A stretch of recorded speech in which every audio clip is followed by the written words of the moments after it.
আপনাদের মধ্যে কেউ কি একে মার্ডার হতে দেখেছেন? দেখে থাকলে বলুন। স্যার হ্যাঁ বলুন। কিছু না স্যার।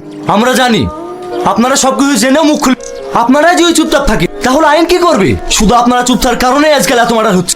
ওকে বাট আমি দেখেছি স্যার। তুমি কি বলছো স্যার? ও কিছু জানে না।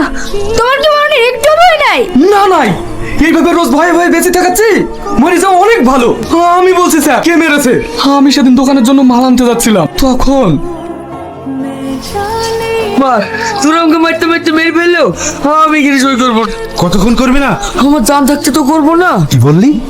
জান থাকতে করবি না? জান না থাকলে তো করবি। চাচা তুমি কিন্তু কিছু দেখোনি, যদি মুখ খুলেছো। হ্যাঁ স্যার, ওই রঘু মাস্তানি ওকে মেরেছে। সাবাস, আপনি এটা কোর্টে গিয়ে বলতে পারবেন তো?